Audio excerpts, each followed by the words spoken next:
Yo, it's ATG in with another video. It is 3:30, I think, in the morning. We're actually a little bit motivated to go work out today. We're gonna go do some deadlift, trap bar deadlifts, Parking and then level we're gonna 2. hit the sauna for a little bit as well. So that's the plan. Check in with you guys when I get there. Now, you are not your past. You're you. You're you right now. You might have done some things you wish you hadn't done. Don't dwell on that. You can learn from it, that's fine, but don't dwell on it. Just keep moving.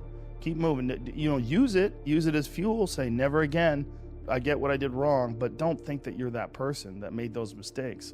You're the person who's learned.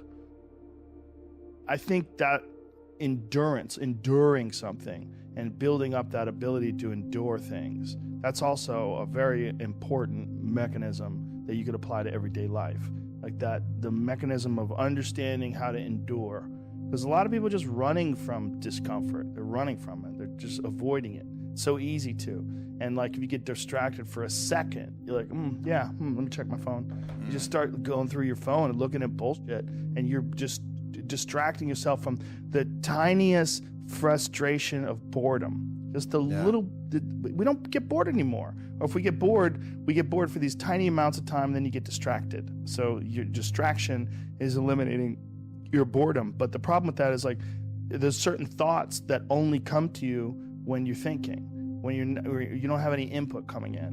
When we're constantly looking at our phones, the only input you're getting is input from other people. And sometimes that's good. Sometimes you get good stuff out of that. But it's like a diet of only fruit. You know, like, hey, motherfucker, you need some protein. Yeah.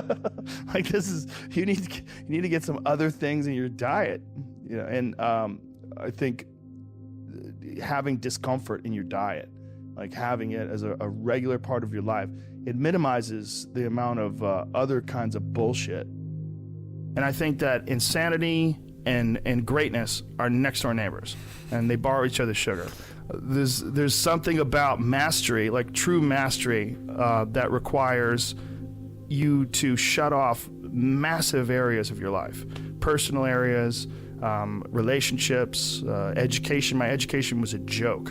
I mean, until I was 21 years old, until I started doing stand-up comedy, I didn't read books. I mean, I might have read a Stephen King book here and there to kill time while I was on the train on my way to training, but there was no desire to educate myself. If I was educating myself, it was maybe reading the Book of Five Rings to learn better strategy, to be a better fighter. That was all it was. Or was there ever a point where you said, I'm a little out of balance, I need to go the other way? Well, I realized I was a flawed person for sure. You know, and I think in realizing that you're a flawed person... What helped you realize that? Just fucking up. Just being an idiot. You know, realizing, girls would get mad at me, or maybe guys would get mad at me. Whatever it was, I realized that I had flaws, you know. Uh-huh. I knew that I was... And then also failing at comedy. One of the hardest things to do is to go from being really great at something to sucking at something. And that something that you suck at is now your path. You know, and that's what I found myself in comedy. You know, I could get laughs every now and then, but I knew I wasn't anything special. I knew I was terrible. And there was something exciting about being terrible because I had potential, because there was potential for growth. You know, if you start doing it and you're great at it, like naturally, like maybe I wouldn't have had the motivation to do it as a living for 25 years like I've done. I don't know. But at that time, you know, making that transition from martial arts competition to being a comedian, that's when I started going down the road of balance and started trying to balance myself as a person. And I started trying to almost educate myself to have more things to talk about on stage. And then along the way, my curiosity started to blossom. And then I started to just be interested in things for being interested in them. And as I got better as a comedian, I became less worried about what other people thought about me and more worried about just improving and keeping this sort of momentum going. And as I relaxed more, you know, in having some success in life and sort of not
I need one more chance. Oh,